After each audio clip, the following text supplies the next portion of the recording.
But in the story, there's this battle between the magicians that we saw and Moses in the last couple weeks, where these magicians who are kind of like counselors to Pharaoh, they're like sorcerer, magicians, counselor type people. And we're going to see them take a prominent place in this story as we see it. And it's going to remind us that for you and I, we're actually in a battle on some level. That in the New Testament, what Paul tells us is, I don't want you to be ignorant of Satan's devices. Like, we wrestle not against flesh and blood, but against principalities and powers and rulers and darkness authorities of this age, and that there's a spiritual dimension, and the weapons of our warfare are not carnal, but spiritual, for the tearing down of strongholds. Like, there's this spiritual dynamic that's taking place in every single one of our lives that I so often forget. And one of the main problems with that is, if we don't realize we're in a battle, we're going to get smoked. Like, that is the biggest problem when it comes to spiritual warfare, is that we don't even realize we're in a battle. And I'll be like in my head or walking down the street or struggling with temptation, and then I'll be in a fog, and I don't realize I'm actually in the fog of war, that this is actually a battle going on. And once that clicks in, all of a sudden I realize, oh, now it's time to strap up. Like, if I'm in a battle, like, okay, like I'm ready to go. And so what I hope tonight is we can look at this conflict between Pharaoh and Moses and Yahweh and the sorcerer magicians and see this dynamic battle that takes place and be able to understand, okay, here's some of Satan's devices that he likes to use to get under our skin, to tempt us, to lead us astray. And it was a number of years ago, I led a trip to Indonesia. And while I was there, the first Sunday that we were there, was we went to like our church service, and the guy stands up at the start of the church service and goes, hey, I just want to let all of you guys know there was actually a terrorist attack at 3 different churches simultaneously while we were there. And Indonesia is the most populous Muslim country, and it was the start of Ramadan, which was the first day of Ramadan. They went and did it, and I was looking up try to see if there was any information on it and stuff, and I actually found an article that was on the event while I was there that was written by the Combating Terrorism Center at West Point. And I decided to read it, and this is what happened on the Sunday morning while I was there. It was on Sunday, May 13th, 2018, 3 churches in Surabaya, Indonesia, were targeted by almost simultaneous suicide bombings, killing 13 and wounding 41.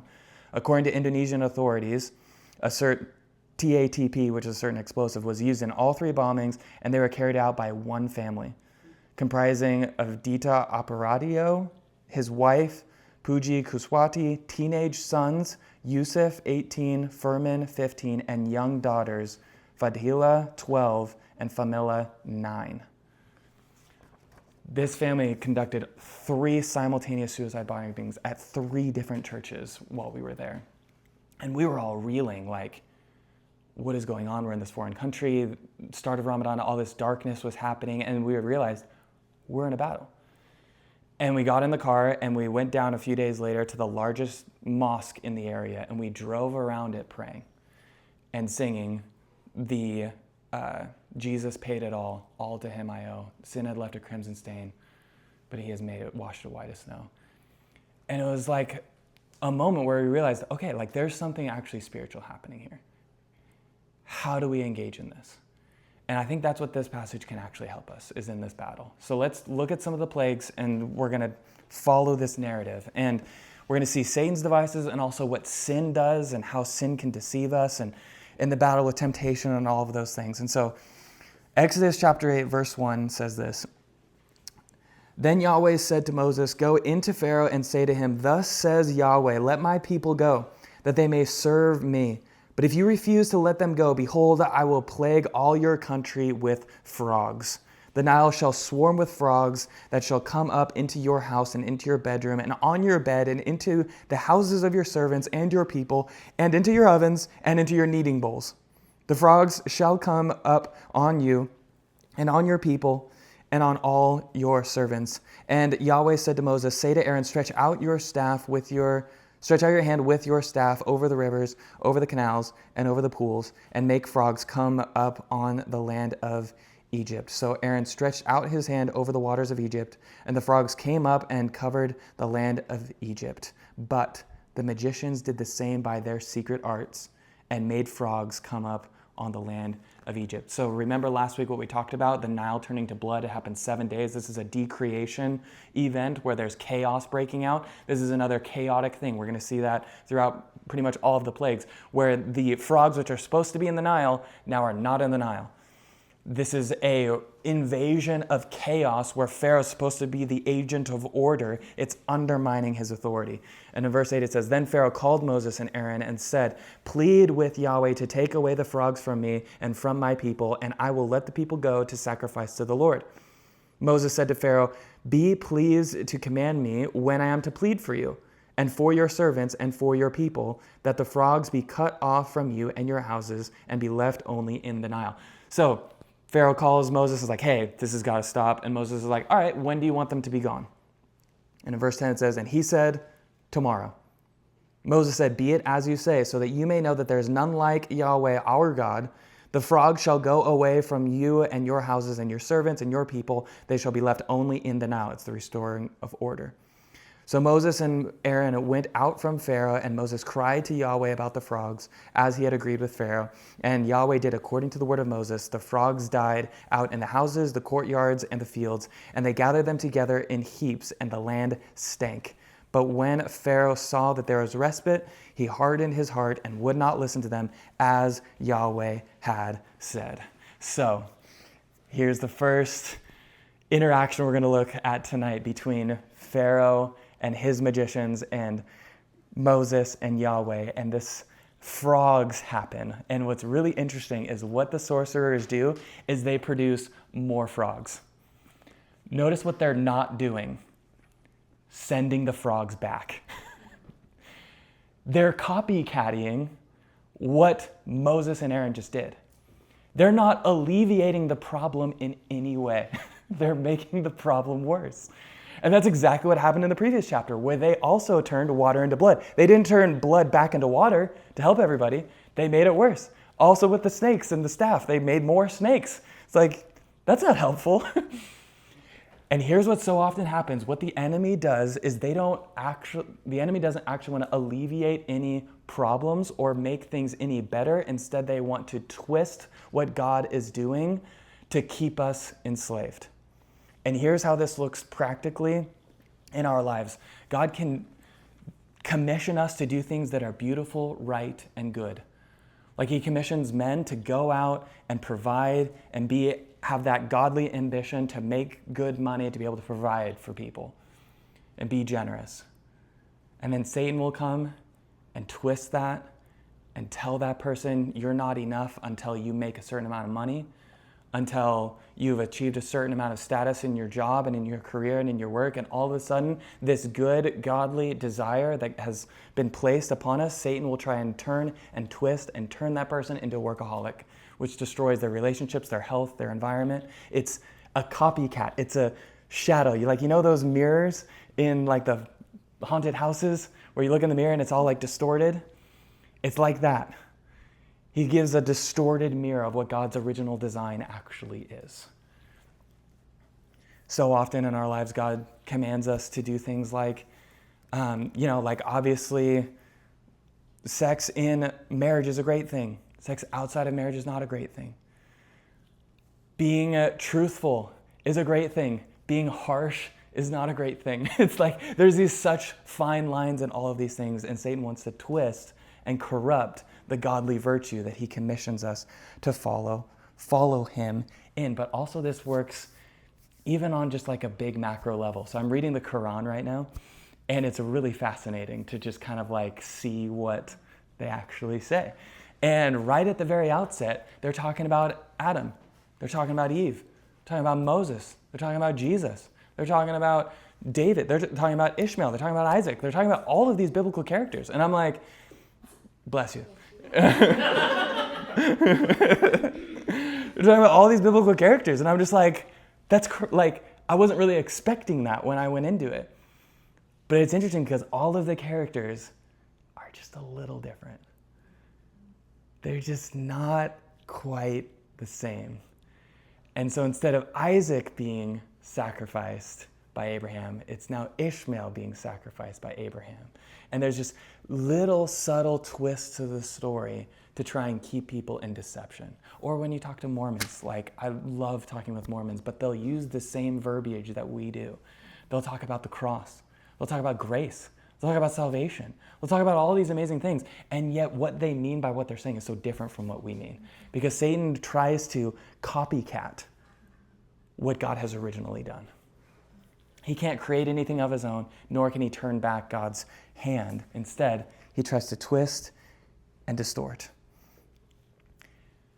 And oftentimes what happens in our lives when we're tempted by the enemy and by our own flesh, and then we fall into sin and all those kinds of things, this description of the frogs, I think, is a great description of what happens when we fall into sin.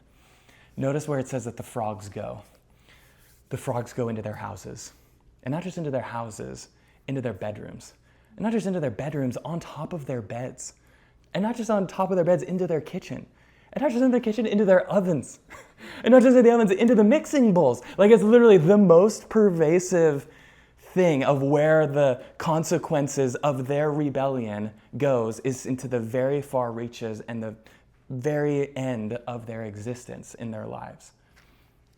And so often, what happens with sin for us is that sin ends up making its way into the places that we would least expect. The most personal, the most invasive, the most pervasive. Sin doesn't try to relegate itself to one little area. Instead, it tries to infect everything. And so often I can think of talking with people who would be like, I never thought that I would end up here. Because sin started as something that was like small and manageable, but then it ended up overrunning and going all the way into the mixing bowls. Because there's no such thing as a small pet sin. All of it is trying to destroy us. And when we forget that we're in a battle against sin and Satan, that they're actively trying to undermine our walk with God, we'll forget that no sin is really a pet sin, but instead every sin is trying to make it all the way into our hearts and to every aspect of our lives. And so often what also happens is when sin makes its way into everything, when you talk with people and they're like, I never thought that I would be here, then they'll be asked, hey, like, when do you want this to be over? Like, do you want to come to know Jesus? Do you want to repent? Do you want to come out of their sin? What is so often they say? Tomorrow. What does Pharaoh say? It blew my mind when I was reading this. It was literally, when you look back at it in verse 10, after he says, when do you want these gone? Like, at some point, this can be over whenever you want. And he goes, tomorrow. Not tonight. One more night with the frogs. One more night with them, just in the bed with them. It's like, that's so how I am with sin. So how I am. Where I think, oh, this frog is just croaking in the middle of my life and I need to get rid of it. Tomorrow. Another time. What places in our lives has the Lord convicted us, shown things to us, and yet we've said, tomorrow I'll get to it. Tomorrow I'll start with it. And what Satan wants to do is cause us to procrastinate. The psalmist says, teach us to number our days that I may gain a heart of wisdom. So often the thing in my life that keeps me from being as devoted to the Lord, as grounded in Scripture, as dedicated in prayer, is just procrastination. That I just say tomorrow. And to be more specific, the thing that keeps me in that place more than anything else is my darn phone. The phone is such a trouble for me. I don't even realize that I'm doing it. And I'll be praying one second and on my phone the next. And I don't even know how I got my phone. It's like a subconscious thing where I pull out my phones and all of a sudden I'm looking at that as opposed to studying in prayer, dedicating myself to what God has for me. Distraction is so powerful, and the phone is such a powerful form of distraction that keeps us from saying, today I'm going to do that prayer. Today I'm going to read my Bible. Today I'm going to combat this sin. Today I'm going to reach out to that friend. Today I'm going to get the self-pity, get over that self-pity. Today I'm going to do those things. It's distraction for me. That's what keeps me always saying tomorrow. And so I want you to think a little bit about what areas in your life that the Lord has put on your heart, and that the Lord said, hey, like, I want you to step into this, whether it's a place of like healing and restoration and renewal, where it's like, hey, there's a spot of like bitterness and self-pity that I want to heal, that I want to step into and provide that liberty and freedom to get that frog out of there. What area in your life have you thought, yeah, there's this sin that I've been struggling with for so long, and I just haven't gotten around to it yet. Think about that sin, think about that thing, and the Lord wants to come in and meet you in that spot to just say, hey, like, not tomorrow, today, let's get that frog. Let's just get that frog out. What areas has the Lord been working on you in your heart to step into that freedom and that liberty? And you might be thinking, okay, Stephen, I've been wanting to do that. I've been trying to do that. The phone has been wrecking me. How do I put the phone away? How do I overcome these things? Well, the next story, the next plague is going to give us a little bit more insight, because the enemy is going to be overthrown. They're going to be destroyed in these next verses. So in verse 16, then Yahweh said to Moses, say to Aaron, stretch out your staff and strike the dust of the earth so that it may become gnats in all the land of Egypt. And they did so. Aaron stretched out his hand with his staff and struck the dust of the earth, and there were gnats on man and beast. Now, gnats, it could be translated lice. Unsure exactly what kind of animal this is, but since it's on man and beast as opposed to in the air, oftentimes scholars think that it's lice. So think about the dust that would be on every person all of a sudden turning into lice. Verse 18, the magicians tried by their secret arts to produce gnats or lice, but they could not. So there were gnats on man and beast. Then the magician said to Pharaoh, this is the finger of God. But Pharaoh's heart was hardened, and he would not listen to them, as Yahweh had said. So now let's look at these magicians again. So they try to produce lice, they try to mimic it, and ultimately they are undone. They are unable to do it. And what's hilarious is that what God is doing in these plagues against Egypt, the most powerful nation with the most powerful sorcerers, the most powerful man on earth, is he's undoing them with little tiny bugs. He could have brought lions, bears, elephants. He could have brought any number of things, and frogs and gnats, and they're undone. They're saying, we can't do this. This is the finger of God. The little finger of God was able to completely overthrow the Egyptian empire. God loves to use the foolish things of the world to confound the wise, the humble things of the world to confound the strong. He is in the business of overcoming those who are thinking they have it all together by things that are just so small.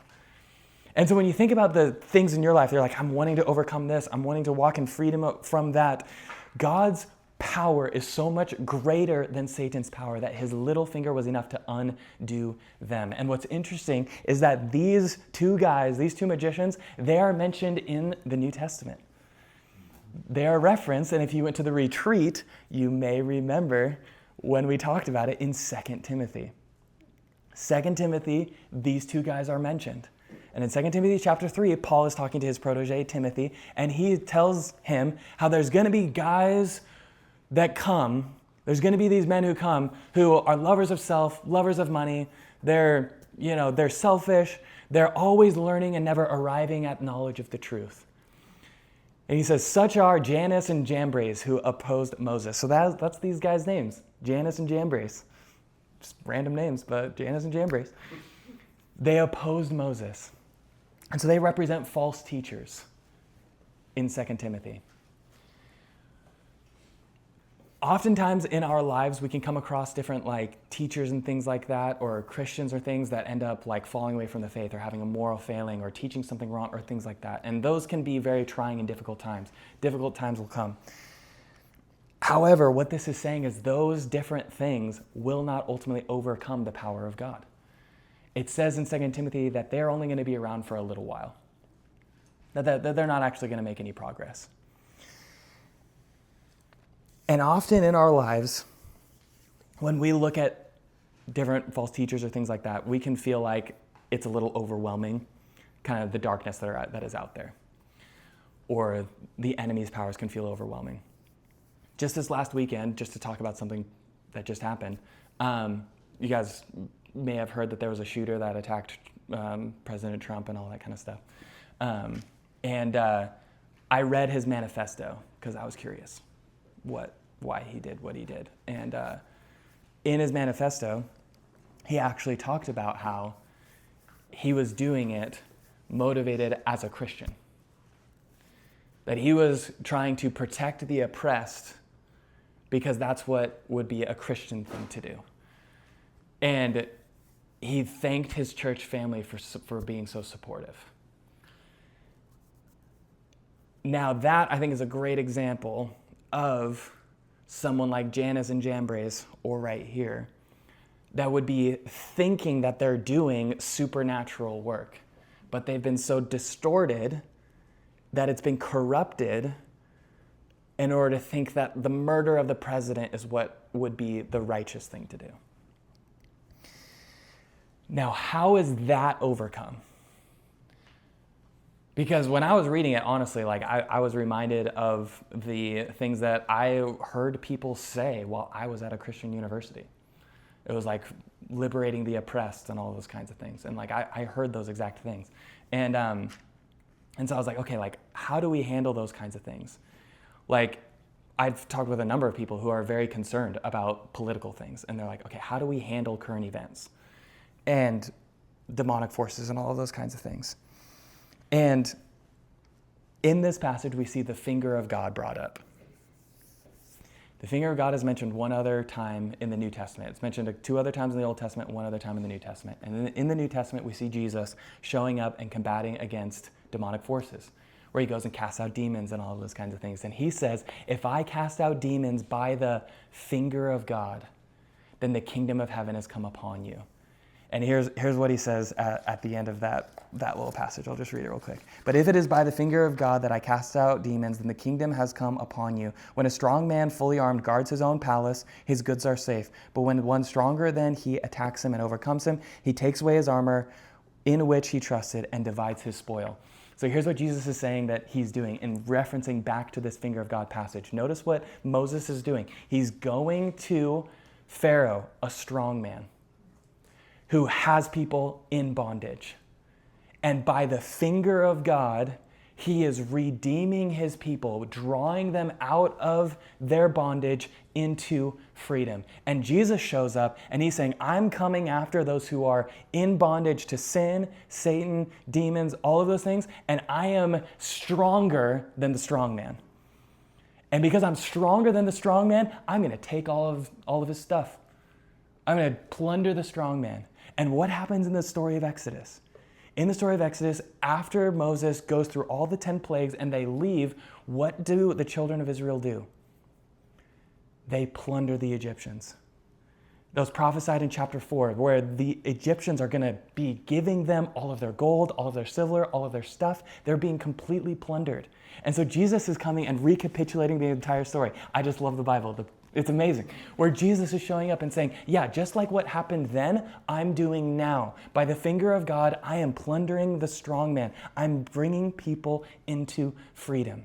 And so if you're afraid of the difficult things that are out there, whether it's Islam, whether it's shooters, whether it's your own personal sin, and you're trying to figure out how to navigate all of those things, what Christ has come to do is to bring freedom and victory, where he has bound the strong man. Satan is no longer in charge. Instead, Christ has all authority in heaven and on earth. Now, how does that happen? That's what the next plague talks about. So here's the next plague. Then Yahweh said to Moses, rise up early in the morning and present yourself to Pharaoh as he goes out to the water, and say to him, thus says Yahweh, let my people go that they may serve me. Or else if you will not let my people go, behold, I will send swarms of flies on you and your servants and your people and into your houses, and the houses of the Egyptians shall be filled with swarms of flies. This probably is a biting fly, so think mosquitoes. Ugh. And also the ground on which they stand. But on that day I will set apart the land of Goshen where my people dwell, so that no swarms of flies shall be there, that you may know that I am Yahweh in the midst of the earth. Thus I will put a division between my people and your people. Tomorrow this sign shall happen. Keep that verse in mind. We're going to come back to it. And Yahweh did so. There came great swarms of flies into the house of Pharaoh and into his servants' houses throughout all the land of Egypt. The land was ruined by the swarms of flies. Then Pharaoh called Moses and Aaron and said, "Go sacrifice to your God within the land." But Moses said, "It would not be right to do so, for the offerings we shall sacrifice to Yahweh our God are an abomination to the Egyptians. If we sacrifice offerings abominable to the Egyptians before their eyes, will they not stone us?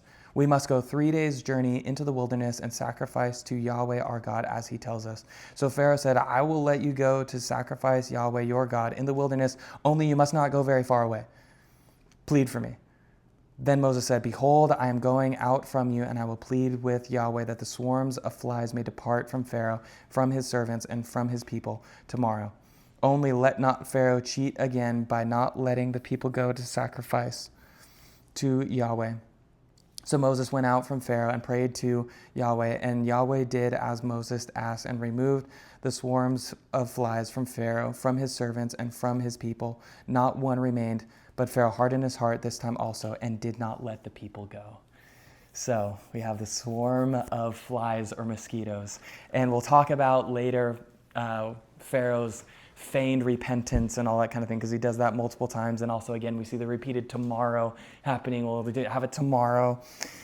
But how does God provide victory over the enemy in this passage? Back in verse 22, there's a very interesting phrase. "And I will put a division between my people and your people." Now, I looked in the footnotes of that while I was studying, and down on my footnotes, it says that in Hebrew, it doesn't say division, it says redemption. That I will set redemption between my people, Israel, and the Egyptians. And I was like, I have no idea what that means. So I called my brother, and my brother knows Hebrew. And so I called him and was like, "Hey, what does this mean?" And so we talked about it. And essentially what this is saying is the redemption that God is accomplishing in this passage, because the children of Israel are not swarmed with flies. They are exempt from this plague. And that is a salvation that is accomplished for them. That is what separated them from the Egyptians. God's redemption was his division. God's salvation was his separation. God's grace was the distinction between those two. And so what makes God show grace to the Israelites and not grace to the Egyptians? Simply his decision. By his grace. It's not because the Israelites were better. Moses is a murderer. It's not because we're going to see the Israelites completely fall off the rails here in a little bit. It's not because they were better. Instead, by his grace, he gives them redemption. And that's what made them distinct. And it was the redemption that overcomes the enemy. In the New Testament, we see Jesus in Colossians 2. It says that he was crucified, and when he was crucified, all the principalities and powers were defeated. And they were turned into a public spectacle, and he triumphed over them. It says all of those things. How? By taking the handwriting that was against us and nailing it to the tree. Which means when you were thinking earlier about maybe a sin that you're like, "Oh man, I just really want to get over that." Or if you were walking into a place that you're just like, mentally, like, I just really want to get over this or whatever. God in his grace has nailed that to the tree so that you're totally forgiven. And it's not because of what you've done. It's not because you're better. The Israelites were not better. It's not because you're superior intellectually or you have more power in your self-control or anything like that. Simply by grace, the Lord loves you and saved you and has forgiven you. And so in all of those times that I have procrastinated, God still looks at me and says, "Yeah, and you're my son." Even though all the times that I have messed up and sinned and kept living with the frogs, God was like, "I still love you and forgive you, and I'm going to redeem even those things." And so what I wanted to remind all of us tonight is that if you have that thing that you're like, I really need to get over, how you get over it is by looking to the cross, to see that on the cross, Satan has been overthrown. His power over you to try and condemn you, his power over you to keep you enslaved and in bondage has been broken on the cross, because on the cross, Satan's head was crushed, even though his heel was broken. On the cross, we can look to that forgiveness and say, when Satan wants to condemn us or accuse us, we can say, we have been totally forgiven and set free. And so my encouragement for us this week as we go and as we close is that hopefully as we think about the battles that we're in, that we would remember we're in a battle, but the battle's already been won. And that every single struggle that we have will eventually be a victory. That we're not fighting for victory, but from it. And that by his grace, he's going to lead us all the way home and into victory and into freedom. And next week, we will continue into the more plagues. So Lord, thank you that we have your word. Thank you for the work that you've done. We commit ourselves to you. We thank you for the sacrifice that was on the cross. And we just thank you that you're in control and sovereign over all things. And that by your grace we're saved, not by ourselves, but it's the gift of God, not of works, lest any man should boast. Thank you for the redemption. Thank you that you turn things around, and so we commit ourselves to you. Thank you for taking the plagues so we can receive the freedom. We pray this in your name.